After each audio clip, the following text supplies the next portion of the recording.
The Dave Hooker Show. A presentation of Off the Hook Sports. Objective insight, expertise, top guests. Available on YouTube, Apple, Spotify, and the Off the Hook Sports app. Download now for free. Also available on offthehooksports.com. I compute and obey. Now to Dave Hooker. Ready. Here we go, a big show on tap, including the one, the only Jimmy Hyams will join us right off the top as he does each and every Wednesday. Well, he did a little homework looking back at the history of how the Vols can be great fast, and they've already done that to some extent, but as far as becoming a true championship contender, Jimmy's column is fantastic on offthehooksports.com. It can't happen like this year or next year that Tennessee's really knocking on the door of a championship. So I think you'll enjoy that. Also, just 3 coaches, all SEC players. I want to get to that. I was a little bit surprised who else should be on there or could be on there. Tennessee's defensive backs rotation. Goodness gracious, we'll dive into that in a little bit. We talked about that earlier with Jimmy about maybe they're just not very good. We're also going to predict every game on Tennessee football's 2023 schedule. So I will go ahead and tell you I'm the worst at predicting games in the history of the world. So I hope Caleb's good at it because I think I do some things okay, but that is not one of them. Also, we'll predict the SEC standings. I am decent at that. And if you watch the Netflix thing on the Gators, I'm sorry, you can never get that time back because it was a propaganda film to the nth degree. I do want to lead the show off. If you haven't watched the Cooper Mays ball report that is on our YouTube channel, again, I'm being respectful of the policy of not releasing injury news. But I think if you watch that, it's going to become pretty evident that the timeline of 2 weeks was incredibly optimistic when that was offered up by Josh Heupel. I'm not going to get into the specifics of the injury, but this is something you have to be sure and get right now. You do not want this dragging into the season. And I'd mentioned maybe resting until Florida. I think that that's a real possibility. That is not anything that Cooper Mays said. There is just a lot of unknown. And I'll give you as much info as I can while respecting him and their policy because we appreciate the relationship with Cooper. But I'm just going to tell you that there is a lot of unknown in that camp right now about when he can return. So that's pretty unsettling. I know. I will say this. I think that Ollie Lane has come on as of late as his replacement, and Addison Nichols just needs to get tougher. From somebody within the program, he's got to get tougher. He's the most physically gifted to take over at center, and he is not ready to do that. Has had some not so great practices lately. Jimmy Hyams, the one, the only. He's a Hall of Famer, and any possible Hall of Fame you can name. As a matter of fact, I sent bios. Caleb, you owe me a bio. I need bios for the website, and Jimmy's, man, pretty darn strong, like 5-time Sports Writer of the Year, and he is fantastic. You know him well, formerly of the Sports Animal. He is retired, but nice enough to join us on Wednesdays. Jimmy, how are you, sir? Dave, I'm doing great. Caleb, how are you doing? Pretty good. How's it going, Jimmy? Good. Let's get started with your column because it seems like the common notion was, and maybe we got this from coaches, it takes 4 or 5 years to rebuild a program. You're not going to be able to do it in 2 or 3 years. Now, I know that NIL and the transfer portal has changed that, but really, historically, that hasn't necessarily been the case if you've got the right coach. That's exactly right, because I went back to look at what Josh Heupel has done. I think what Josh Heupel has done is one of the great turnarounds we've seen in college football over the last 25 years. And that factors in the fact that over 40 players left the program between Pruitt's last season and then Heupel taking over. So you had that attrition. You also had self-imposed 12 scholarships. But for him to take a bunch of guys that were not thought to be that good, cast-offs from a variety of schools, players that were very unproductive at Tennessee, like Cedric Tillman had 8 catches in 3 years. And for him to do what he did with that group and then to win 11 games the next year was phenomenal. But we saw Steve Spurrier go to Florida, and they were not very good when he got there, and he won.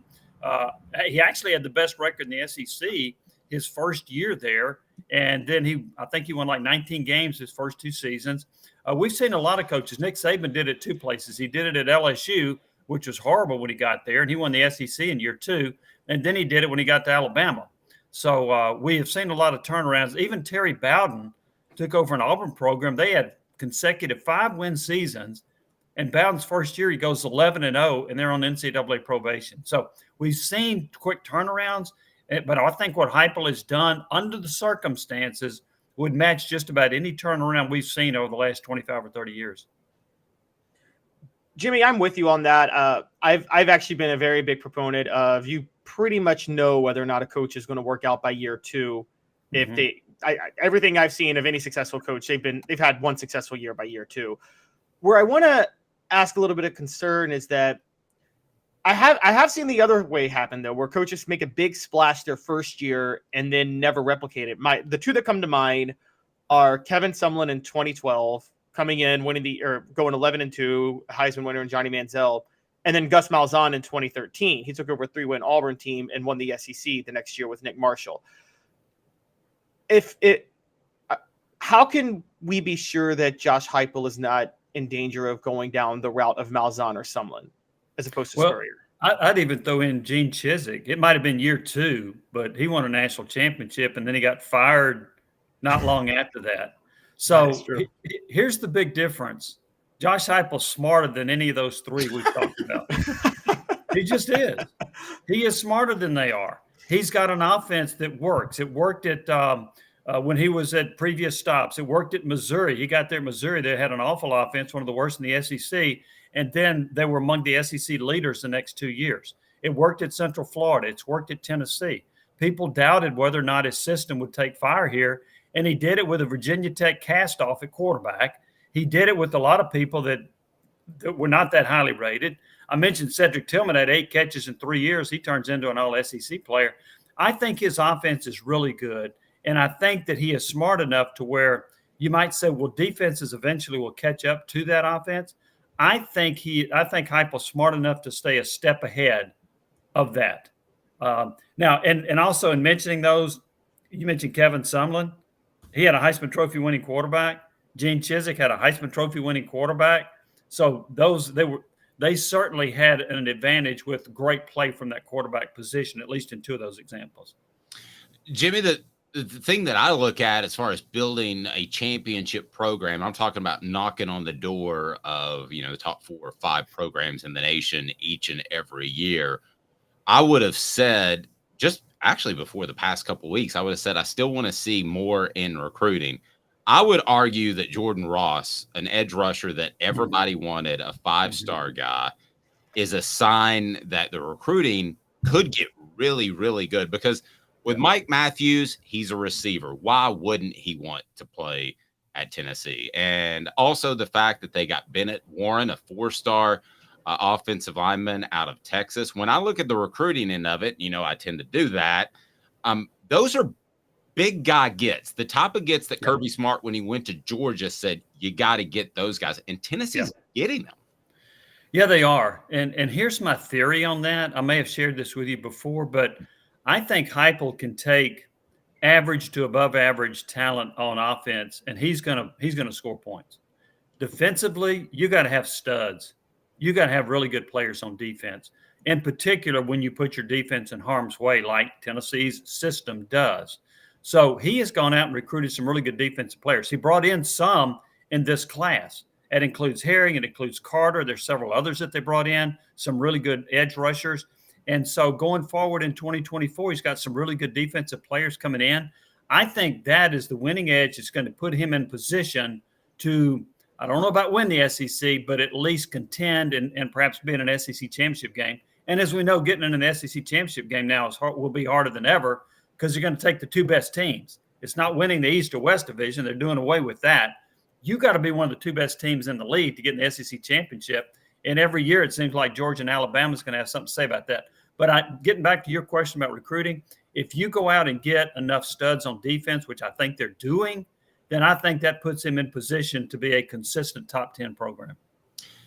How quickly would Tennessee be at a championship level if you still had a Goff or Donnan at Georgia? You had a Brad Scott at South Carolina, and you had a Mike Shula at Alabama. I mean, it's tougher than it was in Philip Fulmer's day. I mean, yeah, I think Tennessee would be right there in terms of winning the SEC if that were the coaching lineup. It would expedite the process, wouldn't it? Because then you're worried about Alabama and you're worried about LSU. And so that would be your two main contenders. If Florida, depending on what coach you had, because you had Spurrier and Urban Meyer, they were pretty darn good at that time. But I think Florida, though, they're just not very good right now. Will they get it back with Napier? I don't know. He might be a stopgap coach. But yeah, if you had those guys at Georgia, that would make it a whole lot easier for Tennessee. No question. We refer to Ray Goff a lot of times as drunken Ray Goff because Jeff Coleman on our Celebrate 98 series said he showed up to recruit him at his house hammered. So sometimes we'll refer to him as drunken Ray Goff just in case. I thought that was Mercedes Hamilton who said that. It was Mercedes that said that. I'm sorry, I got the wrong one. But he was intoxicated. Today's tough question is now, and it deals with some preseason awards that the Vols have received, but maybe slide it a bit. Today's tough question. Take a side. Take a stand. The Dave Hooker Show, a presentation of offthehooksports.com.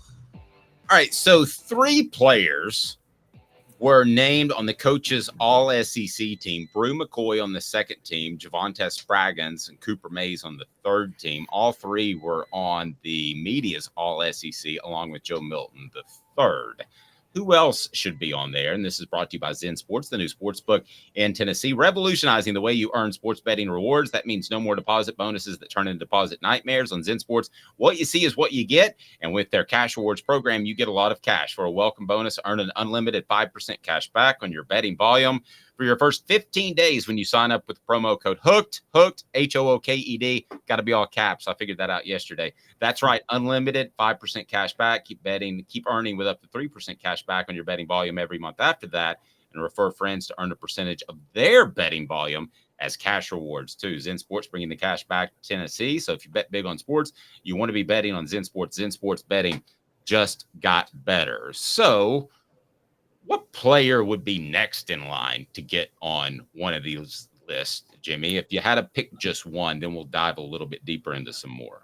Well, with apologies to Caleb, I'm going to go with Aaron Beasley because he was terrific against Clemson, a game that shouldn't have counted. I understand that. The Orange Bowl never happened. Tennessee's record was actually 10-2. I get that. But I'm going to go Aaron Beasley. I thought he was terrific against Clemson. He played his natural position of weak side linebacker. They've got now Keenan Peely to play in the middle. It's going to free Beasley to make more plays, to make more tackles, to make more sacks. I had him on my All-SEC team, maybe second or third team with Lindy's, but he was very strong on my list. I got 2 others if you want me to share them now, or no, go for it. Go for it. Omari Thomas, defensive tackle. I think he's a really good football player. He is going to help Tennessee's pass rush. He may not have a lot of sacks, but he's going to apply interior pressure. He's going to force the quarterback out of the pocket with his inside rush. And when the quarterback has to escape the pocket, there might be somebody else there to make the sack. But I think Thomas is a really good pass rusher, really good run stopper. I think he is overlooked. He's gotten better and better and better. I would have him on there. I think I had him second team. Here's the other one that I like. Now, I realize that the distribution of carries could impact him. Jalen Wright, I like him a lot. I think he was their best running back last year. He gained over 800 yards. I think he's going to be a 1,000-yard rusher this year. I think Jabari Smiles is going to get hurt because he does every year. And I think that's going to be more carries for Jalen Wright. So I think he's going to be over 1,000 yards. I'm not saying first or second team, but third team. I think he'll be one of the 5 or 6 best running backs in the SEC this year. Caleb, what about you? If you were to pick 1, 2, or 3 that could be on this list, who would it be? Aaron Beasley, come on, Caleb. No. I'm with Jimmy on Amari, though, but nope, it's not going to be Aaron Beasley because I think Arian Carter might become a bigger star than Aaron Beasley by the middle of this year at linebacker. I've been saying that for a while. I keep putting, Dave knows I keep talking about this guy, but Jimmy, I still think it's got to be Tyler Barron. I think Tyler Barron now is the time to step up. He lost his starting job to Byron Young 2 years ago, even though he was a highly touted recruit. He then hit the transfer portal, came back, was a rotational player last year alongside Roman Harrison. Byron Young is gone. Tyler Barron should be a superstar edge rusher in the SEC. And so I kind of consider it almost shameful for him if he's not an all SEC player to a certain degree. So I'm high on Tyler Barron. I would have put Squirrel White on there. I think Squirrel White is just going to rack up yards on yards on yards. And here's a crazy one, guys. What about D. Williams as a punt returner, as a return specialist? Possibility. Yeah, I like how you say Squirrel White. It's almost like he hasn't done enough to get into the season. But Jimmy and I, you and I've talked. He could have a monster season and be a lock for this list at the end of the year. Dave, what was his best game last year? It was Clemson. Oh, wait a minute. Yeah, I think Squirrel White is – here's the thing about Squirrel White. I think he's going to have a big year. I think his yards per catch is going to make a lot of big plays. I think Brew McCoy is going to overshadow him. I think McCoy is going to end up with more catches, more yards, more touchdowns. But I think Squirrel White is going to have these games where he's going to pop off some 40-yard catches, and he's going to be impressive. Here's the other thing about Squirrel White. He is so quick. He can take that bubble screen or an inside pass or a little quick screen, and he can take a 4 or 5 yard gain and turn it into 20 or 25. He's that quick. He's that elusive. The first guy's going to have a lot of difficulty stopping him. I think Squirrel White's going to be Tennessee's second best receiver behind Brew McCoy. I could see that. Any other dark horse guys that shouldn't be on this list right now that could take the major leap and be on it by the end of the year? I'll pick one guy that if it clicks, and that's a big if, I think is maybe the most physically talented big guy, Elijah Simmons. Now, I think it's got to click. For whatever reason, upstairs it hasn't clicked. I would take that. Any other dark horse guys from either of you that have to take a big step to get there, don't deserve to be there yet, but might be at the end of the year? Jacob Warren. Oh, absolutely. What if Jacob Warren has a 40-catch season? What if he is used as versatile as Tennessee did with Princeton Fant, where Fant caught touchdown pass, ran for touchdown, threw a touchdown? I did ask Warren at the SEC football media days about his arm, and he said, I can throw a spiral. So I think he's up for the task of being used in a versatile way like Fant. So that's one. Here's another guy, and there's a lot of unknown about him, but all I've heard are great things out of camp. Keenan Peely at linebacker. Mm-hmm. He may be a guy that racks up 100 tackles at that position. He's 25 years old. He's married. He's mature. He's been around a long time. He's shown a lot of leadership. He's taken to the system very well. I think he's a guy to watch for. By the end of the year, we might be talking about him as an all-SEC candidate. Yeah, and I would add a guy that's not going to make the list because I don't think he's going to have enough touches. But Dylan Sampson, I think, will be that type of player for Tennessee this year. But he's not. I don't think he's going to get enough touches to get real consideration for postseason awards. Caleb? Jimmy. All right, yes. Tough one for you. Somebody from the secondary you have to pick as a potential all-SEC caliber player. Oh. Who would it be? None. That's not an answer. You got to name one. You got to name one. Joe Nunn. Where's 00 on your program, but he's number one in your heart. Yeah. He got a 5-star heart. Gosh, I'm sitting here looking at reference. Kudos. The guy that, he's in a little bit of, I don't know if he's even going to start the first game. I can't go Jalen McCullough. I don't think Camille had. I tell you what, I'm going to go with another transfer, and I think his name is Judy Lila. Yeah, Gabe Judy Lala. Yeah, Lala. Yeah, went to Vanderbilt, then Brigham Young, and he's at Tennessee. He's had a nice camp, unless he's really good. I just don't see. Now, I'll say this: maybe it's Danico Slaughter. Maybe he comes out and has a big year. I think Tamarion McDonald playing the star position took to that position last year and did a good job. So I don't know. Maybe McDonald is the best defensive back they've got playing the star position. I'll go McDonald. I'm going to stick with I like Danico Slaughter, and it's purely based off flashes. And I realize I'm in the minority, but I've seen little flashes of Twitch that I think that he could be really good, and not just kind of good, but really good. Now he's got to prove it, and he hasn't to this point, pardon me, on a consistent basis. But I guess I'm going to stay on that bandwagon. You mentioned Gabe Judy Lawley. The thing I loved about him, I don't know if you saw this quote when he started the season. He was like, "I'm showing up. I don't care if I start. I don't care what position I play. I just want to win." And that culture is something that he came into and appreciated at Tennessee. So I thought that was an incredibly selfless statement to transfer. You've got to be thinking about the NFL to say, I don't even care if I start. Jimmy, that was pretty strong. Yeah, it is pretty strong. And it shows that they've got a good team player, and it shows that he's buying into the culture at Tennessee as well, which, by the way, I think the culture is outstanding over there, what Josh Heupel's been able to do. They need him to be really good. Okay, let's face it. I was talking to somebody the other day about, the secondary has a lot of depth. Okay, they had a lot of depth last year. There's a difference in depth and quality depth. Tennessee just had a bunch of players that did not have very good years. And that included a guy that I thought would be a good player for him, Jalen McCullough. I didn't think he played that well. Haddon, Turnage, some of those guys, every now and then they would flash. Now, you mentioned Slaughter. To me, Slaughter, he is a hard hitter. I like his tackling ability. I think his ball skills could improve a little bit. I think that's probably a pretty good pick as far as the potential of somebody that could break out and have a good year for Tennessee in the secondary. Well, let's go ahead and get to it. What will the Vols defensive back rotation look like? So we have a rough idea now that preseason camp is over. They call it over the week before. I'm not sure why, but that's what they did with Josh Heupel. So, I mean, they're still going to practice a couple of days this week. It's not like they take a week break and go down to Panama City.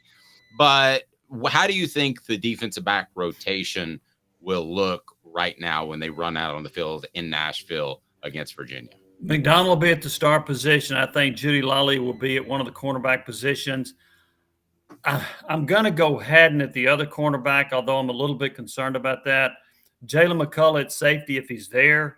A guy, and then Slaughter. Slaughter will be there. He should be one of the other corners. I should have mentioned him instead of Haddon or Turnage. The other safety, I think, is going to be Wright. Walker. I'm sorry, Wesley Walker. I think Walker will be the other safety. There are a couple other guys that could work in. I tell you a guy that I liked in practice, and I'm not sure where he stands. I was just looking at Phil Steele's depth chart, and he listed 20 defensive backs at Tennessee. He didn't have Christian Charles. I think Christian Charles is one of their more talented players. Now, another guy that could step up, I didn't think he played that well 2 years ago. He was out last year, is Warren Burrell. Burrell's a guy that's got some starting experience. Maybe he's made that step. Maybe he's improved in the secondary. He's a guy that could see some snaps, but I'll say this, I wouldn't be surprised if they play 8 or 9 defensive backs in the first game just trying to figure it out. That's a great point. And 8's a lot. You better figure it out by the time you get into SEC play. Yes. Well, guys, I'm going to just jump in. And, Jimmy, you're closer to the program than I am, so I take everything you say as gospel to a certain degree on this. So I do trust you, but I will say that I think Jordan Matthews is going to be a freshman who steals a starting job at cornerback at some point later this year. Yeah.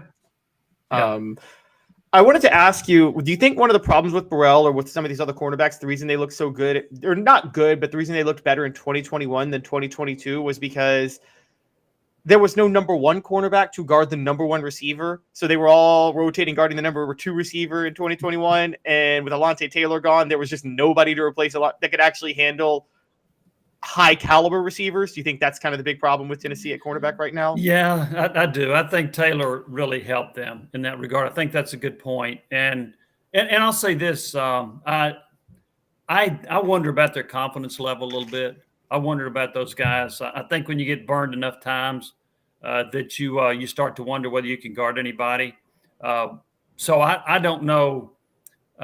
I think they've got some guys with talent. I'm going to mention one other name of a guy that I've heard a lot of good things about. We haven't talked about him. Whether he can start or not, I don't know. But Jordan Thomas, he's a guy that they're pretty high on. So watch for him to get some playing time, if not eventually become a starter.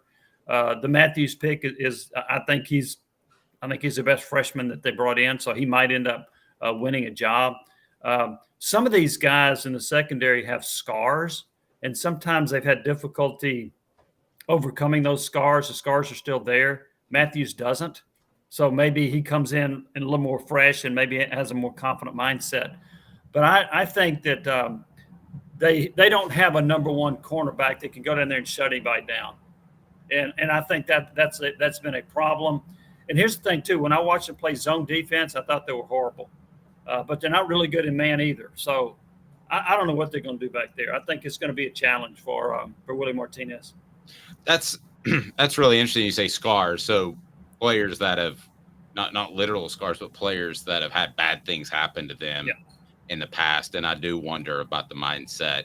If there's two positions that you can't go out there doubting yourself, it's corner and quarterback. And if you've got that from the get, you're just not going to win a lot of battles. Let's get to 4 downs, and it's brought to you by Andy Mason, AndyMasonRealEstate.com, as we look at Tennessee's defensive back rotation heading into almost game week. How is this just the middle of the week? We got to get rolling here.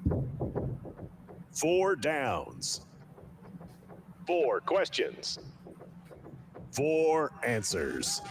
The Dave Hooker Show. 4 Downs, a presentation of OffTheHookSports.com. So we kind of answered some of these, but let's get final say from both Caleb Calhoun and Jimmy Hyams, which we're so excited. The fact that he will join us each and every Wednesday, and he'll write, and he's incredible at writing and bringing out some great points. And you should check out his column on why Tennessee can turn things around and they have to turn things around, be a championship contender pretty soon. But let's go ahead and get to 4 downs. It's brought to you by Andy Mason, AndyMasonRealEstate.com. Best prices and service in the biz. Andy Mason, realestate.com. He's my realtor, has been since I was 24. He should be yours. So let's get to 4 downs, and shout out to Coop. What down is it, Coop? Coop here. First down. Thank you, Cooper. Most improved defensive back, Jimmy, this year will be? Oh, I'm going to go Danico Slaughter. How about that? Okay. I'm going to Nico Slaughter, too. Most improved. Yeah. What about you, Caleb? I'm going Wesley Walker. Yeah, y'all don't. But is this improved? I don't know if you know this, Jimmy. He's the highest graded, PFF graded returning safety in the SEC. Wesley Walker is. What? Yes. Yes. He has the highest PFF grade of any returning safety in the SEC. Okay, who judged that? Who graded that? They asked me to do a freelance. Oh, okay.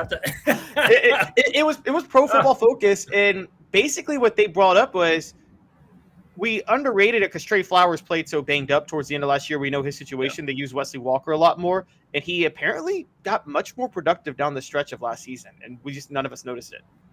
I think I know the answer to 2nd down. That was an interesting note. I didn't know that about Wesley Walker. What down? Yeah, what down is it, Coop? Cooper Mays here. 2nd down. Thank you. Sounds so happy to bring us in on 2nd down, doesn't he? And by the way, centers don't handle snap counts, but it's just funny. The best newcomer will be, we mentioned Jordan Matthews as one, Gabe Judy Lawley, but if you had to pick just one, Jimmy, let me start with you. Gosh, I feel like I might be stealing some of Caleb's thunder because I really like Arian Carter. I think. Oh, I was just talking. I'm sorry, just defensive backs. My apologies. Oh, defensive backs. I'm sorry, defensive back. A newcomer? Yes. Judy Lawley. Judy Lawley. Caleb, you want Judy Lawley? I'm still sticking with Jordan Matthews. I'm high on that Louisiana kid. I hear you. I'm high on Louisiana kids too. Yeah. How in the world did they get him out of Louisiana, by the way, which is the toughest state to recruit in if the in-state, and I'll say this till the day I die, if the in-state team wants you, it's the toughest state to get a kid out of. You can take Ohio State, you can take Miami, other places that have great talent, Georgia, but the toughest place, in my opinion, to get a kid out of, if the school wants you, is the state of Louisiana and LSU. How'd they get that cat? I don't know. I'm not sure how they got him. I give them credit for being able to. Every now and then you'll find somebody in the state who's got a tie to Tennessee, or some uncle or parent or whatever went to UT or is from Nashville. I don't know what ties there were to get Jordan Matthews here. He is a really good player, and he's a guy that I expect to play a lot this year, but I don't know how they got him. I think it's the biggest recruiting get in Tennessee football history was a Louisiana kid. So Peyton Manning? Yes. Oh, I thought you were going to say Jansen Jackson. Sorry, off topic there. All right, what down is it, Coop? Tennessee center Cooper Mays here. Third down. I think the words routing number might have helped Jordan Matthews get to Tennessee. But do we give the linebackers too much of a pass, Jimmy? And Caleb brought this up to me last year in the second level of pass coverage, because we always point to the defensive backs, but there have been times where I thought Jeremy Banks and maybe a little Aaron Beasley last year looked a little bit out of sorts in pass coverage. Jeremy Banks was not good in pass coverage. He was a good tackler. He was good in run defense. He was not good in pass coverage at all. And I think Beasley was playing out of position, which is why he wasn't as productive as he could have been. Do linebackers play a role in it? Yes, they do. And if your linebackers can't cover, in particular, some of the short intermediate routes, then you got a problem overall with your secondary. So, yes, the linebackers do play a role in it, certainly as does a pass rush. That helps as well. Caleb, I already know your answer to that because it was very insightful, and you brought that up last year. So let's get to fourth down, Coop. All SEC center Cooper Mays here. Fourth down. All right. Will Tennessee be in the top half of the SEC in pass defense, which I know we can lean on that number way too much, but they've been 14 and 12 in the past 2 years, respectively. Will they be in the top half of the SEC in pass defense? Jimmy? Oh, no. No, they won't be. And there are a couple of reasons why.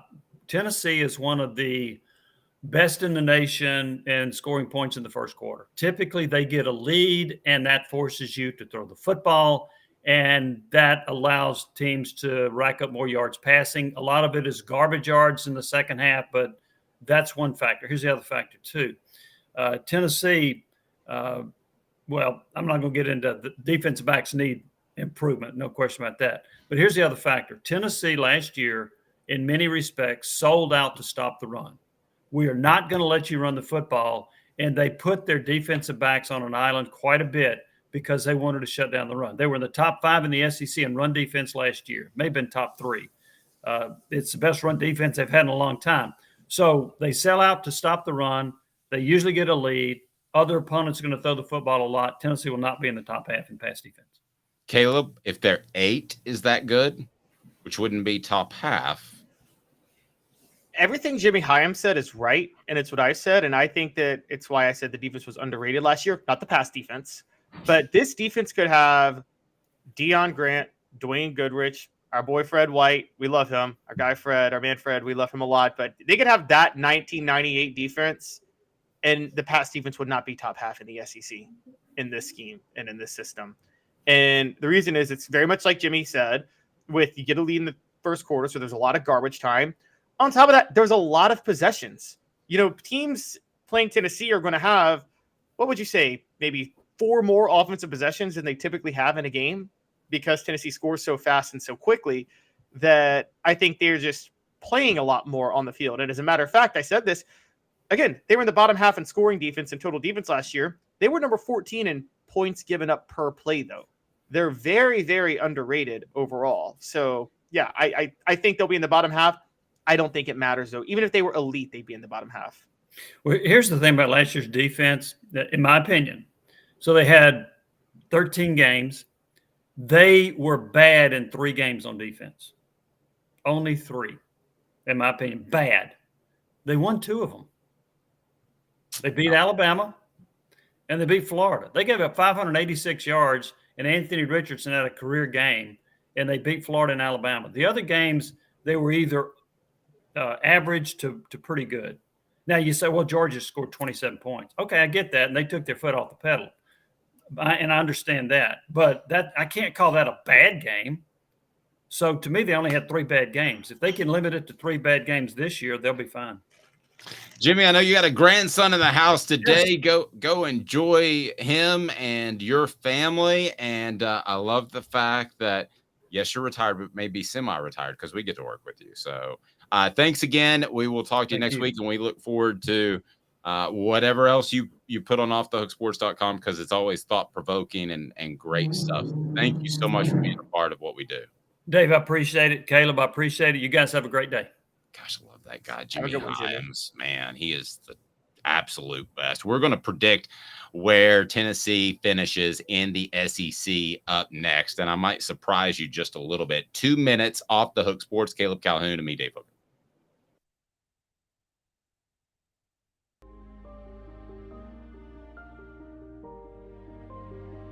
Our family has been creating one-of-a-kind pieces of jewelry in West Knoxville since 1986. Each piece is a combination of unique processes that bring your idea to life. Every day in our shop, a truly special item with a story all its own is being manufactured in our facility, bringing the history and family sentiment into a whole new generation of life. We're grateful that you chose us to be Knoxville's best jeweler, a title that we value and respect. Because to me, being a jeweler and owning a jewelry store are not the same thing. I'm Rick Terry. I'm a jeweler, and we want to be your jeweler. Kingston Pike and Campbell Station Road in the heart of Farragut, and downtown on Gay Street right next to the Tennessee Theater. Hi, Mike Davis here with City Heating and Air, reminding you to always dare to compare. Our team provides quality local heating and air service, installation, and maintenance across East Tennessee. We use only the best equipment like American Standard heating and air conditioning for your residential, new construction, or commercial needs. Honesty, dependability, and customer satisfaction have been the cornerstones of our business since 1961. City Heat and Air. Dare to compare. These mountains hold and defend a spirit far better than moonshine. A drink that holds flavor that becomes necessity. A hard cider made and relished by folk who are as hearty as they are legend. A refreshment that can only be found in one place. With a taste that makes you say, give me 3 bottles of the good stuff. Tennessee Cider Company, where necessity can be found. Who's this guy? Hello, who is it? The Dave Hooker Show, Who? a presentation of Off the Hook Sports, What? YouTube, Apple, Spotify, and the free Off the Hook Sports app. Back to Dave Hooker. So I'll just be real honest with you. I'm kind of window dressing on this thing. Caleb Calhoun is the one who comes up with the great SEO titles. He's the one who cuts stuff up. So really, he's the motor in this race car. I'm maybe the paint job. And I know in our SEO title that we're supposed to talk about the Florida Swamp Kings thing, but it was so bad. Do we still have to? It was so bad. So bad. We'll go into it. I will talk about some of the positives, and to be fair, but it was terrible. I knew 3 minutes going in, and I was like, uh-oh, I've set aside this time. And I thought it was just going to be released one by one. Wouldn't you love to see Tennessee do something like that about the 98 team? And by the way, so they're calling, not to get off on a tangent, and I understand you want to move forward and you want to promote Josh Heupel and what they're doing and all of that. But they released the schedule of the homecoming game and the Champions Weekend. The Champions Weekend. This is not a celebration of the 97 SEC championship game, which is going to be the South Carolina game. This should be a straight up celebration about the 98 team. End of discussion. Because that's the only time that's happened in do the math for me, roughly 75 years. It was 47 years before that. That's the 72 years. 72 years. It should be. They claim 67. 67 hangs in the banners at Neyland Stadium as a national championship. Yeah, but those dudes are all dead, so they're not going to show up. So, I mean, I know for a fact that a lot of those guys on the 98 team are going to kind of do their own weekend on the A&M weekend. And calling it Champions Weekend They can't call it Celebrate 98 because I own the trademark to that. But it should just be 98 something. Come up with something clever. It's all 98. It's not the Champions League. You're right, because this is like Champions Weekend. You could have the 85 team show up at an anniversary, or the 97 team show up for an anniversary, or the 89 team show up, or the 90 team. But like 98 should take a stand above all of them. I agree. And I don't even think there should be something different about them. And I don't even think they're inviting all those other ones. So anyway, we're going to have coverage of the real thing at Texas A&M. They're going to do it for the Texas A&M game, the real. And by the way, I'm just going to say this publicly. You know who came up with VFL instead of Derek Dooley? It was Fred White and the crew, and they would have the VFL get together. And a guy named Chuck Smith, who played defensive end for Tennessee, came over after a game and said that VFL thing's really cool. Told Derek Dooley, and Derek Dooley stole it. Had I told you that story yet? That was they were not they were VFL tailgaters, and they stole it. Okay, this is funny you say that, because I feel very comfortable saying this now, because Fred said it on the show. You weren't there. Me and Fred were doing the show just together one day. I think you were off. Okay. And Fred had no problem taking a side swipe at Dooley about not recruiting Von Bell, I think. Then he just straight up said, yeah, I don't like Derek Dooley. I'll say that publicly. I don't like him. And I wonder if that's part of it. Why? I've got a bunch of good, funny recruiting stories, but the one that was most bizarre is when Von Bell it wasn't his commitment, but maybe he was playing basketball or something. Anyway, every single recruiting reporter drove down and interviewed him. And he said, and the schools I think it was Alabama was one of the schools he liked. Correct me if I'm wrong. But I said, what 3 schools are your favorite growing up? He goes, Alabama, Ohio State, and I guess Tennessee. And it was so easy to read into it. They're not recruiting you. And you're an hour and a half down the road. And you're a 5-star safety. And Derek Dooley has not shown up for not one of your high school games. Why? Because I was told by somebody in Tennessee's recruiting office, he did not go to one high school game his entire time at Tennessee. Does that not blow your mind? I've heard that too. Well, Derek was and he acknowledged this, to be fair to him. He acknowledged it, like he would wait to like test out their measurables when they would do those all-season camps, and that's how he would evaluate them.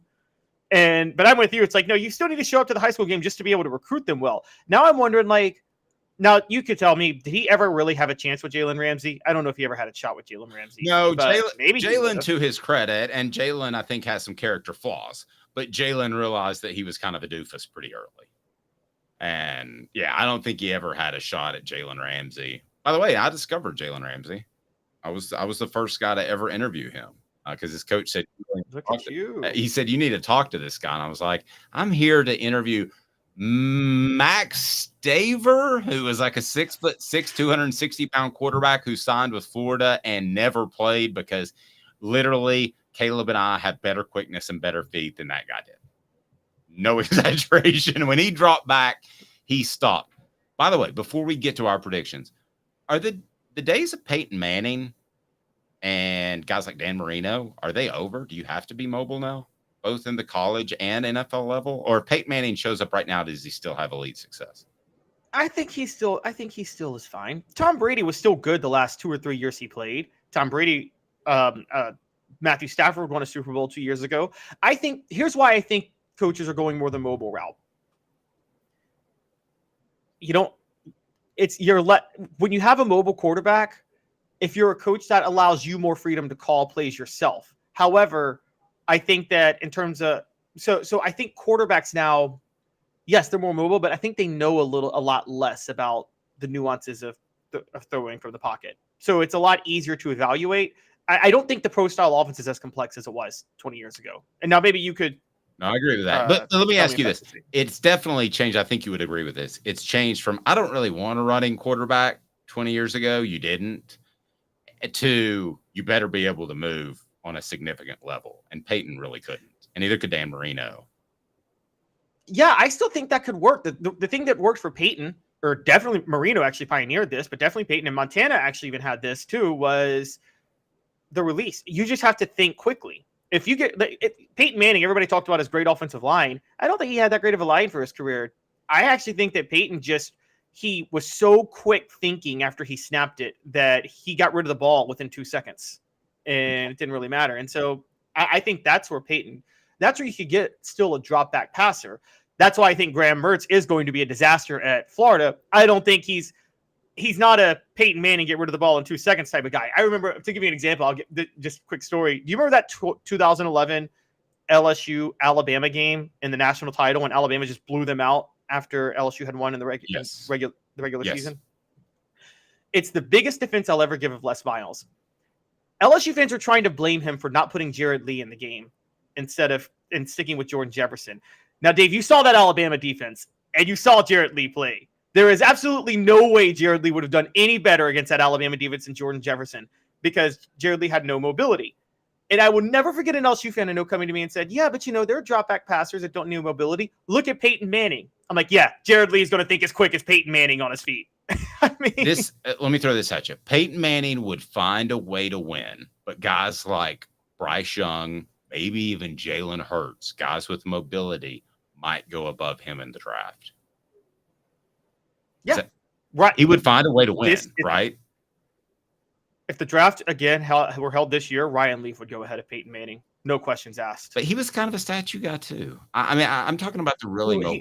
But he had he was mobile. He wasn't like a runner, but he can move better than Peyton in the pocket, and he had a gigantic arm. And coaches are in love with gigantic arms. Josh Heupel would start Ryan Leaf over Peyton Manning. He would. I'm not going to necessarily argue with that. All right, here we go. So it's time for our predictions.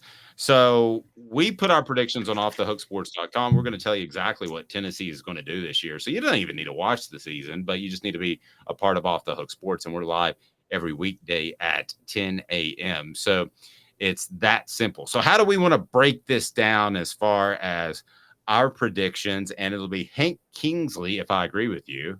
Hey now. Or it'll be Tracy Morgan if I disagree. That's crazy. And if you're really off base, it might be you suck. Yeah, guy from Happy Gilmore. So, by the way, how was he allowed to do that and not thrown off the golf course? I don't know. CinemaSin. I don't know. One time going to a golf event, I went to the Knoxville Open, and me and my buddy didn't have anything better to do. Didn't understand what was going on, so we just laid down in a sand pit, took our shirts off, and got some sun. And then suddenly the ball was hit into the sand pit, and everybody started coming our way, so we had to run away. That's all I know about. Oh my God! All I know about watching golf. I was 18 and got passes. Well, I know I don't watch it either, but I know enough that you're not allowed to heckle the golfers as they're playing. It's not like other sports. You can't heckle them. Like, you're told to be quiet. Yes. Which don't get me and Jimmy started on that, because I think you should be able to cheer the whole time, and people would get used to it. But anyway. I think it'd make golf more fun. All right, here we go. Predictions. So how do you want to break this down, Caleb? You take the lead. You've got my predictions, and I'm going to let you lead off. So we're going game by game in our predictions, and we're going to determine who's right and wrong, and we're going to keep track of this, and I will be able to show Caleb what a great predictor of wins and losses I am. I'm really not. Predicting every game on Tennessee's football schedule. Let's start out with Virginia. Who you got winning that football game now that Tony Elliott has given the Vols some bulletin board material, because apparently he was going to be hired to be not only the head coach, but the athletic director and the president of the university. And that's not the case. Tennessee's going to win that game, right? Yes, Tennessee's going to win that game. Right. Austin P. It's a real tough one. Hey now. They're going to win. Trying to figure that out. They're going to win that game. Florida. We're both wins, but I think Tennessee's going to struggle because it's a night game on the road. And you enlighten me on this. Practicing in the morning works against Tennessee in that situation. Totally agree. It's your body clock. I saw it on the flip side for a lot of years when Tennessee practiced in the afternoon. They hated noon games. They did not want to play noon games. But I think Tennessee does get the win. Hey now. All right. You take me through the rest of the schedule. All right. One of the toughest games on their schedule, funny enough. UTSA, the Roadrunners. By the way, my high school was the Roadrunners. And my rival high school was the Roadrunners, Austin East. Really? Yeah, I think Tennessee wins that game, but that's not going to be like an Austin P showing up. That's not an easy one. But I got Tennessee winning that game. You? Yeah, I got them winning fairly All comfortable. right. Who's up next? South Carolina. Hey now. I think that's a big time revenge game. I think Tennessee wins that game easily. I do too. I think Tennessee absolutely blows them out of the water. I think Tennessee is helped by the fact that, and when we get to our SEC standings next, I will explain this, but they're helped by the fact that South Carolina has a horrible offensive coordinator. But yeah, I think Tennessee is going to blow them out. So these are like the two tough ones that so there's South Carolina, and then there's Texas A&M right after that. This is the one that I struggled with a little bit. And my picks, I'm going to go ahead and tell you, are going to be boring, but I'm going to explain why. So I'm taking Tennessee to win this, and here's the one reason why it ended up being not as difficult as it was initially, and that's because they have an off weekend to prepare for A&M. So I take Tennessee to beat the Aggies, but probably in a closer game than you might think in Neyland Stadium. You? Yep, I think Tennessee beats the Aggies. I think Texas A&M is going to be demoralized after losing to Alabama the week before, and because they're demoralized, Tennessee is going to catch them and just absolutely beat the brakes off them. A&M's one of the toughest picks, I think, on Tennessee's schedule, and I agree with you. I think Tennessee wins the game. Hey now. But the reason it's difficult, if Bobby Petrino is able to provide some sort of structure to that offense and structure to that program, then suddenly they could be better than we think. On the flip side, if he and Jimbo Fisher, kind of like the Dave Clawson hire that Philip Fulmer made at offensive coordinator, if they don't see offense the exact same way, and only they know that as of mid to late August, then they could go south and be a bad team that comes to Neyland Stadium. I don't think they'll be just kind of in the middle for some reason. I think it's either going to go south or they're going to be better than we think. I agree, and that's why I have them going south. And Dave, one of the things we forget about this is even if they're meshed X's and O's wise, you and I know, we know Jimbo Fisher was forced to hire Bobby Petrino, and he didn't want to hire him. He did not want an offensive coordinator. How that's going to seep through to the players. I don't like to do the whole, how you are, where your mentality is for a game, but this is one of those where if you're a player, how can you mentally get yourself to play hard for these coaches when these coaches are at odds with each other? If they are. And I think they're at odds. I think Jimbo Fisher is like, I don't even care. No, I think he's about ready to do an Ed Orgeron and ride off into the sunset. Alabama, guys, be disappointed with me. If you want, you can go ahead and say this. You suck, you jackass. I think that's a revenge game for Alabama. I think that Alabama wins that game. But I think it's very close, and it wouldn't stun me at all with the fact that they're going back to a ball control offense. If Tennessee makes a couple of big plays in the second half or fourth quarter and ends up winning the game, would not surprise me. In my mind, this is a 60-40% chance Alabama wins the game. It's very close. But I've got Tennessee slipping up against Alabama. Yeah, I'm with you. Tennessee's going to lose to Alabama. And even though Alabama plays more ball control, I think what's going to happen this year, I think last year Alabama got caught kind of relying on Bryce Young to bail them out. And a lot of the other players who could have stepped up didn't. And I don't think you're going to see that this year. I think the same thing happened with 97 Tennessee, by the way. I think 97 Tennessee was better than 98 Tennessee. But I think 97 Tennessee, a lot of elite players were content to kind of let Peyton Manning carry them and bail them out when necessary. And then when 98 came and they realized they have to step up, they did a lot better. And then you saw it even more when Jamal Lewis went down. The rest of the offense was like, oh, we really got to step up. And I think you're going to see that with Alabama. Yep. Kentucky. Now, this is one of those games. I'm going to ask you at the end which win you pick for Tennessee that you don't feel great about. Kentucky is in Lexington. Alabama's going back to this ball control offense. They're always physical, but you would think they would want to be even more physical than they were last year when they were more of a spread look and have been since Lane Kiffin. I think this is a very challenging football game and not a gimme at all. I could see Tennessee being just a 3.5 point favorite, maybe 2.5 point favorite. All lines brought to you by Zen Sports as I predict ahead. Use the promo code HOOKED to get more cash back. But Kentucky at Lexington, October the 28th. Who are you picking here? I'm picking Tennessee, but we're going to go back over the ones I don't feel incredibly confident about, and this would be one.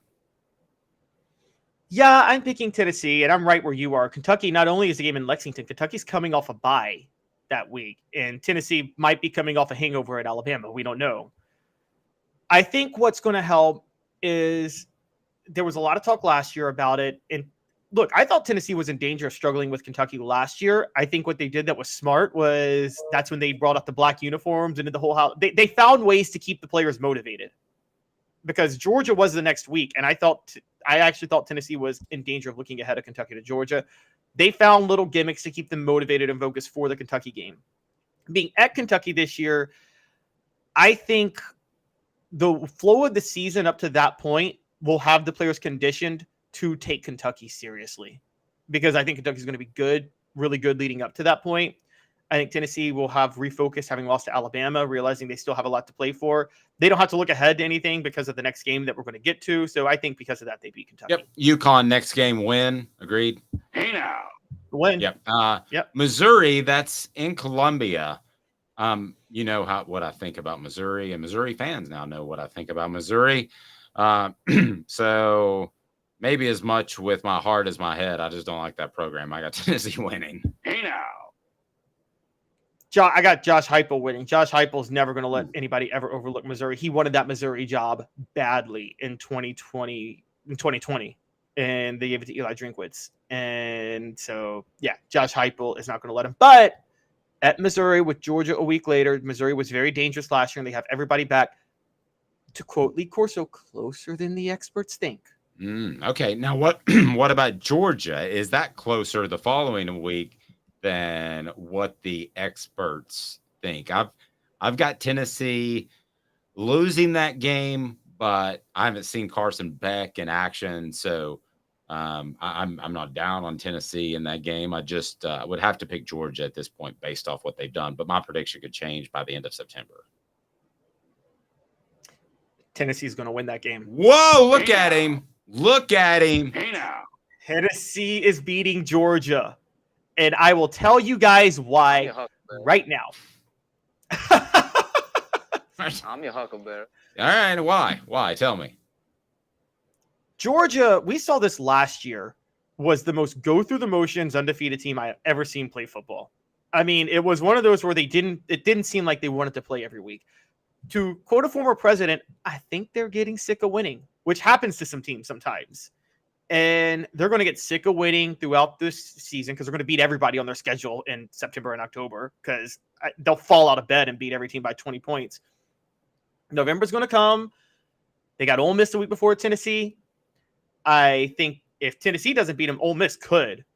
So don't sleep on Ole Miss potentially beating Georgia. But going to Knoxville, Tennessee with the SEC East on the line, Georgia being such a go-through-the-motions program at the time, and Tennessee playing – guys, this is going to be the biggest November home game Tennessee football has ever played. Y'all heard that here first. I think you're right. The biggest November – yeah. Yes, the biggest November home game Tennessee has ever played. Try to find a bigger one. You got my thinking face on. I'm your Huckleberry. I think you're right. Yeah, I'm trying to go back. What – was that Notre Dame game in the early 90s? Was that? That was in November, but this is going to be bigger. This is an SEC with the game. SEC Yeah. on the line? Yeah, I mean. And a potential national title on the line and an SEC title on the line? Yeah, this is bigger. It's bigger. Yep, I know it is. Last time a game was this big was Kentucky 1950 with Bear Bryant going to Knoxville. Nasty And history so- by my man Caleb Calhoun. This is the biggest November home game, and Tennessee fans are the crowd is going to be electric. Georgia won't be as motivated as they were this past year because they wanted to humiliate Tennessee after all the talk Tennessee did last year. And I'm telling you, Tennessee is going to take it because of all of that. I am super boring because Hey now. we've got them beating Vanderbilt, I'm sure, in the last game of the season. So I'm super boring. I've got Tennessee 10-2, sneaking into the college football playoff with 2 losses and not having to play in the SEC championship game. So I'm boring, but I want to ask you before we get to predicting the SEC standings, and I guess I've kind of given mine away a little bit. What game that you picked Tennessee to win do you feel the least good about? Well, before I get there, since you gave away that you got them going to the college football playoff with 2 losses and losing, you have them finishing 10-3. losing in the playoff. Oh, yes. I wasn't counting the playoff. Go ahead. I've got Tennessee going 12-2. They're going to go 11-1 in the regular season. They're going to lose the SEC championship game, and then they're going to go back to the Orange Bowl, a New Year's Six Bowl this year, but not a playoff game, and they're going to win the Orange Bowl for a second straight year to finish 12-2. Because the highest ranked SEC team not in the playoff is tied to the Orange Bowl this year since the Sugar Bowl's in the playoff. Okay. So Miami's not a bad place to go. That would be a good season. Some people wouldn't be happy if Tennessee didn't make a step in the college football playoff, but that's still 2 heck of back seasons back to back. I will tell you the one I don't feel best about, or I feel worse about than any of the others that I picked Tennessee to win, and that is Kentucky. With Kentucky, I think they're going to be a better football team because they're not going to hitch their wagon to Will Levis. And it's the week after you play Alabama, and you're usually banged up, and it's in Lexington. So out of the victories that I picked for Tennessee, I've got Kentucky as the one that I feel least good about. Well, because I went out on a limb, mine's pretty obvious on which one I feel least good about, and it would be the Georgia one. If you had to tell me Tennessee's going to lose one of the games I picked them to win, it would be Georgia. Is where I would go. But I mean, if I I got you. Okay, so you picked them. I got you. I follow. Yeah, since I picked them to beat Georgia. But if we throw out the Georgia one, I'm probably with you on Kentucky. It's Kentucky or Florida to me. I think Florida's bad. I just think that being a night game is a little scary. And if Florida can somehow sneak a win against Utah, I mean, then they're going to be real. If Florida beats Utah, how raucous is that stadium going to be when Tennessee comes to town, Dave? It's going to be pretty raucous, isn't it? Pretty darn raucous. Here we go. Our picks for the SEC East, the SEC West, and who wins the conference before it gets bigger. And it's about to do that with Texas and Oklahoma, and then things go crazy. In the SEC East, I've got Georgia winning the East. I've got Tennessee finishing number 2, followed by Kentucky over South Carolina. Still not sold on the Gamecocks. And then Florida at number 5, Vanderbilt at number 6, and Missouri at number 7. So, you know how I feel about the Tigers. What about you in the East? All righty. So on my end, I've got Tennessee winning the East. That's right. Since they're going to beat Georgia, guys, Tennessee is going to win the East. Look at it. I've got Georgia finishing 2nd, Kentucky finishing 3rd, Dave's favorite program in all of the SEC, Missouri. They're going to finish 4th. Yes, they're going to finish 4th. Yes, Vanderbilt is going to finish 5th. That's a marked improvement from Vanderbilt last year, and they might push for a bowl this year. Watch out. South Carolina is going to finish 6th. South Carolina has Spencer Rattler, but they also have a horrible offensive coordinator. And Spencer Rattler needs a good offensive coordinator. South Carolina has one of the worst offensive coordinators in the SEC, and that's going to knock them to 6th. And yes, Florida is going to finish last in the East this year. I think Florida is in really, really, really big trouble, Dave. Yep. No, I do too. Let's go with the West. We both have LSU beating Alabama, which would have sounded crazy right before Brian Kelly got hired, but we both think a lot of him as a coach. That program's continuing to grow, and Alabama seems to be trying to reinvent itself and not sure about which quarterback they're going to play. Last I heard, have you heard of an announced starter at this point? They don't have an answer. And now it's possible Nick Saban is employing gamesmanship, but Saban never struck me as the type to do that. Did he strike you as the type to do that? Well, he's not going to come out and say guy X is starting. Why would you? I mean, I wouldn't. I don't understand. I wouldn't say guy X is starting. So he may know if that's gamesmanship, but there's just, if you consider that gamesmanship, then yes, I think you would do that. I just consider that him basically saying that, why would I tell you? It may be a mobile guy, maybe a guy that's better with his arm. Why would I give you any insight to that? So LSU, we know, and the reason I picked LSU over Alabama is primarily the quarterback situation. Jaden Daniels, probably the best quarterback in the SEC. So I had to go with him. Very fluid runner. I think he's going to win a game for LSU that he shouldn't. So I've got LSU followed by Alabama, Texas A&M, Auburn, which may be a little bit higher than yours at number 4.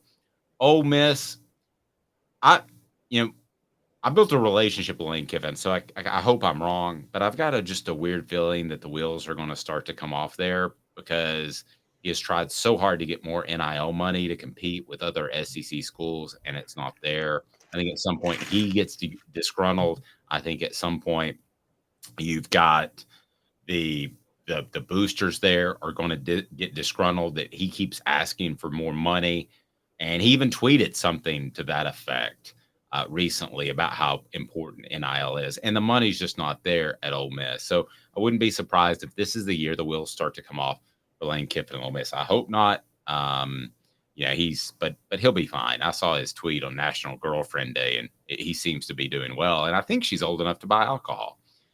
Arkansas at number 6. Do you like how I worked that in there? That's a good one. Arkansas at number 6.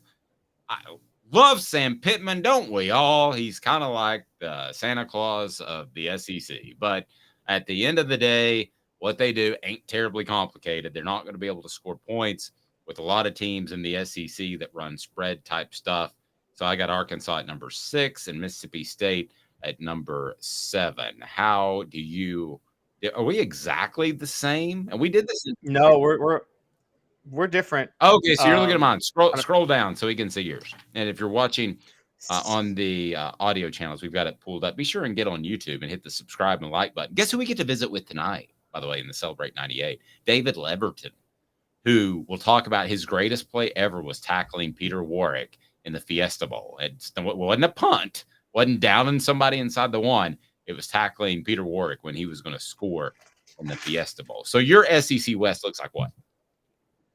All right, so I'm with you. LSU is going to beat Alabama. So LSU is going to finish first in the West, and Alabama will finish second. Dave, you thought you were high on Auburn? I got Auburn finishing 3rd. And I think Hugh Freeze is an absolute terrible person, but I got Auburn finishing 3rd. I'm so high on Auburn, I'm not writing them off beating Alabama in the Iron. I'm not either. Yeah. So and we really, to all the listeners, we did this independently and didn't even talk about it. So we're both high on Auburn, which means we're both very right or very wrong. Right, exactly. You had Ole Miss 5th. I've got them 4th. I see what you're saying with Lane Kiffin, but I still trust him as a game player, and if he gets the right people, and I think he's good enough to. I think Lane Kiffin will keep Ole Miss good enough to make sure they beat up on the bottom half of the SEC always. No, and so that's enough wins for them. So they're 4th. I'm with you. Arkansas 5th, Mississippi State 6th. The only difference that me and you have pretty much is you got Texas A&M finishing 3rd, and I am wheels come off Texas A&M. They finished 7th. I'm saying maybe 3 and 9. And I totally wouldn't be surprised. I wouldn't bet a single dollar on it right now. There's other bets I would make with Zen Sports. Use the promo code HOOKED, HOOKED, all caps. And then this question from David: who gets fired first this year, Napier or Jimbo? I'll say neither gets fired this year. But Jimbo will be fired after he might be this year because they did they do the coaching purge, like right before they fire you, where they make you go out and get another coordinator on one side of the ball or replace your staff. That's why David Cutcliffe got fired from Ole Miss, as he refused to do that. So, wow, let's take out this year. Who gets fired first, Napier or Jimbo? It's Jimbo. He's got I the think big Texas buyout, A&M. Caleb. Texas A&M has got the 2nd largest NIL collective in college football, only to Tennessee. I think they're going to cobble the money to buy out Jimbo Fisher, and they can't. And I think Florida's going to. I think Napier, even though I think Florida's going to be awful this year, I think that leaves it open to whether or not Napier gets fired. I've talked to a lot of people at Florida. Dave, you talk to a lot of more people at Florida than I do. The sentiment around Florida seems like everybody seems to understand that Napier's doing what he can, but it seems like the people surrounding Napier are messing things up. The NIL, stuff like that. It seems like there's so many other problems, and I think Florida's administration is going to understand that. So I think they're going to give him a little more of a chance. I think he stepped into a mess like Derek Dooley stepped into a mess, like Butch Jones stepped into a mess. Now, they're not great coaches, and I don't think Billy Napier's a great coach, but I think he stepped into more of a mess than he thought he had, and he would probably like to take it back. Look at my guy here, Michael Bush. We appreciate you being a part of the program. Be sure and hit that like and subscribe button. 0-1 Florida was a big late season game in response to what Caleb said, the biggest November game ever was Georgia this year. That's not what I said. Michael Bush, you need to listen to what I said. I said wait, you're still right. That game was in December. Yeah. That game was in December. I know. That's because true, I got they sent me to cover Florida that week, and I got a phone call on Monday night shortly after my flight land where my wife said, I got to tell you something, but I think I should wait till you get home. And I said, well, you're pregnant. I figured it out. And so I had to spend the whole week down there as the only Tennessee reporter, basically me and Andy Staples. It was the only other person I knew. And knowing that I had my first child coming on the way the whole week. And that was not my best week of coverage, Caleb.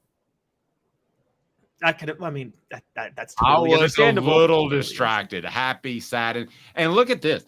I'll show you this. So my daughter got. Wait. I still have to correct Michael real quick. I said biggest late season home game.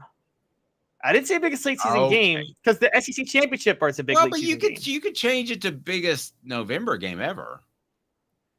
Biggest. I don't know if it's the biggest November game ever though. Tennessee has had some big November games on the road. They just have never had a big one at home. So can I tell you real quick what I did when I got the call from my wife that she was pregnant? Got a big bottle of Maker's Mark.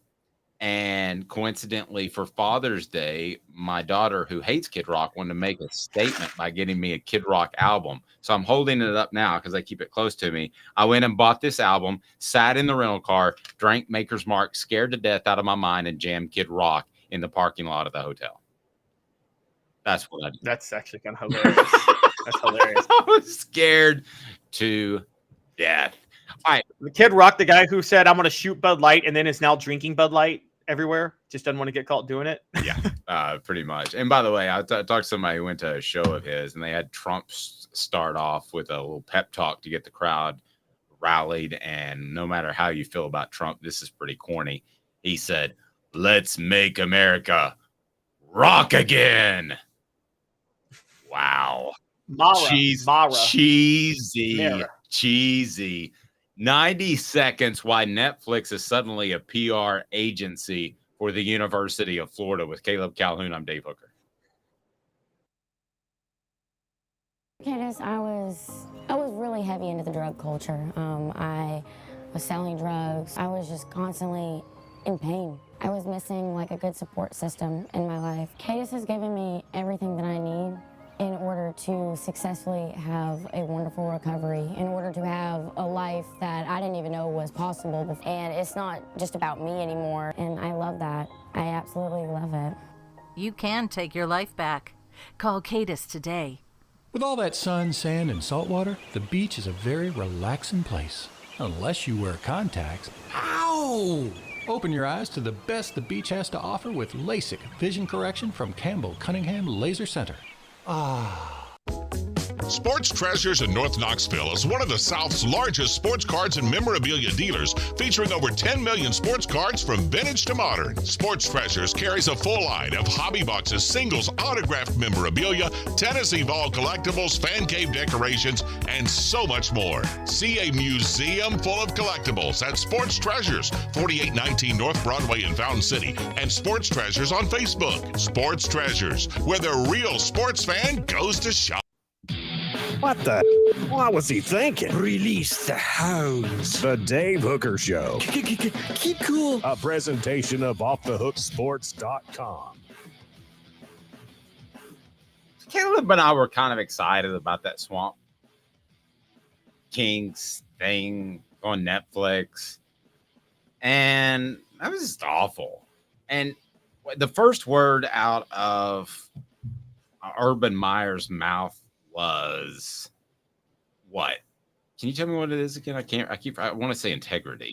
It was like a SNL skit. He said discipline. Yeah, he said discipline. He complained about the discipline of Florida when he got there. Yeah. So the only thing I took out of that, I couldn't make it all the way through. They released all four. And I want to twist this a bit into how fans might react, especially on our message board. So the one thing I thought was cool was the basically the wrestling drill where you got on top of another guy and his job was to crawl. I've never seen that drill before in my life. Did you see that part of it? Did you stick through that? Yeah. Boy, that looks really hard. I mean, there were guys vomiting and that whole 9 yards. But they didn't mention the Aaron Hernandez murders. They didn't mention Cam Newton stealing laptops and throwing out a window, if I remember correctly. Got kicked out of the program. They just barely touched on the Ronnie Wilson AK-47 issue where he shoots a gun up into the sky.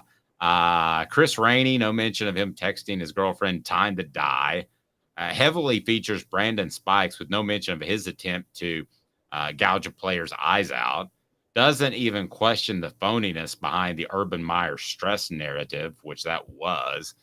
But let me ask you this. The average SEC fan, would they take that right now to win 2 national titles? Would they take all that crap, for lack of a better term? Would they take all that to win 2 national championships? Yes. And who can blame them? I mean, we have to be honest here. Look, I don't think anything lowly of these people's character, but it ain't like the 98 Tennessee team didn't have a lot of people getting in trouble too. That 97-98 period. I mean, they did afterwards, especially. Yeah, there are. I mean, look, we have to bring this up, and I'm not judging them personally, but there are 2 people that have gone on our Celebrate 98 series that have had some serious traffic incidents that have been involved in. Leonard Little, the year before, was involved in a very, very serious fatal traffic accident. Jamal Lewis went to prison for 4 months, I believe. Travis Henry is in trouble for unpaid child support or something like that, isn't it? Yes, he's but like, yeah, that there are a lot of issues that were on that 98 Tennessee team as well. Now, I don't think the sociopathy was there that was on those Florida teams. Florida did not care that they were this way. And I think that was a little bit of the difference but yeah, no, I think every SEC fan would take it. Heck, and I can't blame it. I think every college sports fan would take it. You think 86 Mets fans care about how bad their team was? Oh, no. And those dudes were cutting heads off cats. And, Kevin Mitchell. Do you care about the 95 Cowboys, Dave? Wasn't it worth the 3 Super Bowls? I will be honest with you. That crossed the line. And here's the argument I want to make. The 95 Cowboys team was so out of line and so crazy and so insane, and the lack of discipline showed up on the field that I almost rooted for the Steelers in that Super Bowl. Almost. And I'm a diehard Cowboys fan. And they did the onside kick. They had a really good group of guys. I have a lot more respect for Bill Cowher than I did Barry Switzer at the time. So if you're going to ask me, as a guy that graduated from the University of Tennessee, and you're saying, hey, Dave, you can have this. You can have all these troubles, and Tennessee's going to win 2 national championships, which is going to be great for your business, and it would. Or you can take your chances with Josh Heupel, and he might not win 1. He might not win an SEC title. I'll be honest with you. I would take my chances with Josh Heupel. I like the fact that when I talked to Cooper, and that's on our YouTube channel, The Ball Report with Cooper Mays, I like the fact that he said, and he kind of hinted around this, and I'm paraphrasing a little bit, that the coaching staff cared about him. It's an injury that perhaps another coaching staff would have said, you can play through, get it done, get through the season. They didn't do that. And I've got an awful lot of respect. It sounds like kissing up if I were to tell Josh Heupel that, but I've got an awful lot of respect for that culture. And I remember when I went to somebody at the University of Tennessee and I said, I want 2 players to work with, and here are my 3 criteria. I want a starter, I want a good talker, and a guy that's not going to get arrested. Well, this was when they're coming off Jeremy Pruitt, and the person said that might be difficult. As it turns out, it hasn't been. Jacob Warren's been fantastic. Cooper Mays has been fantastic. If you come to Tennessee and you get in trouble, we've seen that before with the running back that transferred in August with some other players, you're pretty much out the door really quickly. And we've seen one significant issue with a significant player in Jalen McCullough, and there's so much gray area there that maybe he didn't do anything wrong. I'll take this. I'll take this. Okay, would you take it from a fan's perspective or a journalist perspective? All the above. Okay, from a journalist perspective, I'm going to be so selfish. I would take the Urban Meyer 6 years and won the national championship. From a journalist to be able to cover stuff like that, I don't know, man. That's when stuff gets hairy like that. It's really contentious. It can cause a lot of stress in your life. I mean, I was around for the 2005 season, the 2008 season, and that had to be and it's. But if you're doing what we're doing and we're trying to grow a show, and the program we're covering is going through what Florida went through with Urban Meyer, national championships get you coverage, and that level of. And by the way, the thing is, guys, if Tennessee was doing what Florida was doing in the mid to late 2000s, if they start doing that and we're covering them, I know it would be good for our show, because I know Dave and I would be the first people to call it out every single day on the show. We wouldn't do what this documentary did, which was. And by the way, then Dave and I would have gold for our own documentary like 10 years later, and we would do it right. And yeah, the whole thing was just an embarrassment, and it makes me not want to watch anything that Netflix produces in terms of sports content ever again.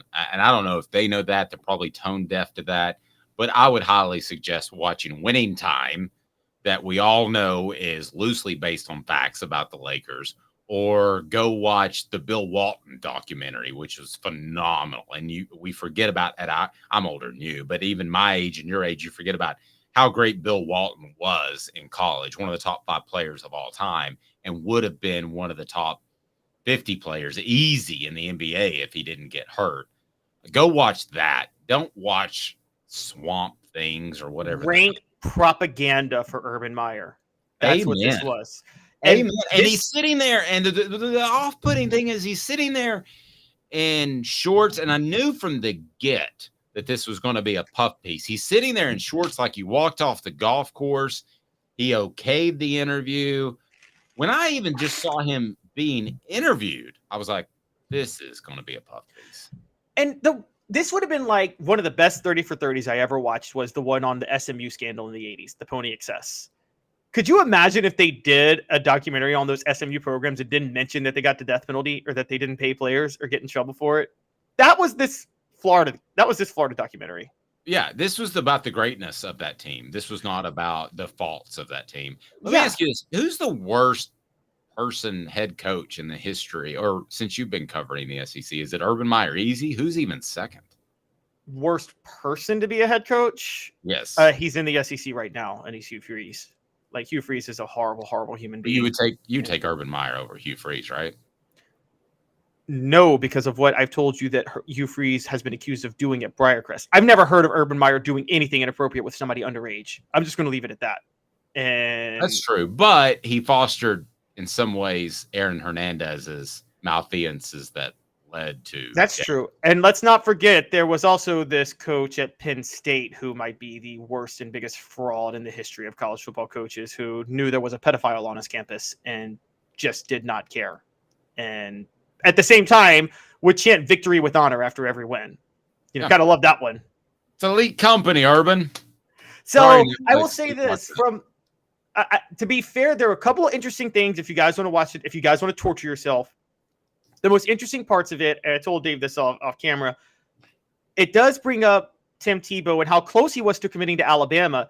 Dave, how much does the landscape of college football change if Tim Tebow commits to Alabama and not Florida? Changes tremendously. Urban, first of all, they go to more of a spread look, I think, earlier. They don't wait for Lane Kiffin. And I think Urban Meyer gets fired at Florida. I think if he didn't get Tim Tebow, he was on the outs. The thing was so stupid too. He also said, well, I was at this diner and this guy came up and said, hey, have you thought about recruiting this Tim Tebow guy? Like he hadn't heard about him. And he goes, that was so ridiculous. I'll look into him. If you haven't heard of Tim Tebow by his sophomore year, you're just an imbecile. I knew about And they also, I did too. And you were covering, I wasn't even covering recruiting. I was just a college football fan in high school at the time. It was like he was the LeBron James of recruits at that time. Everybody knew about him as a sophomore.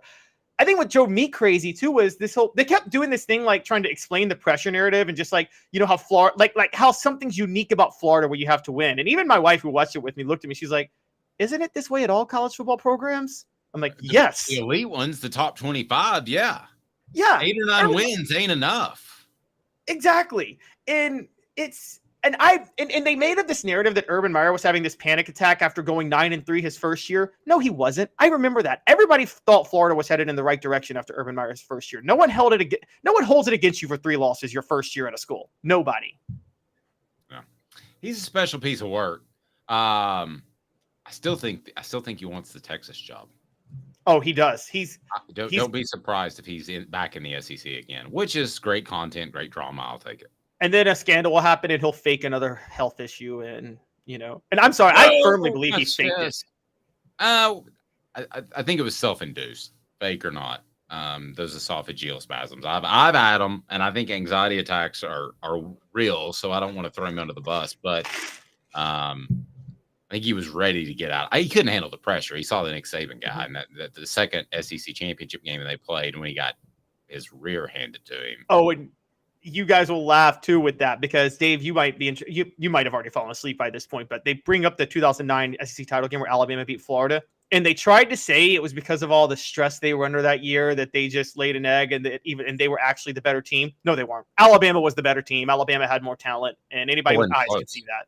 Wasn't close. I had a coach call me, and after the issues came out in which he had the health issues, and coach called me, and he just was laughing. He said he does not have any health issues. He just realized that he is not ever going to be the preeminent program in the SEC as long as Nick Saban's around. And this coach was just laughing out loud because he's not really well liked in coaching circles.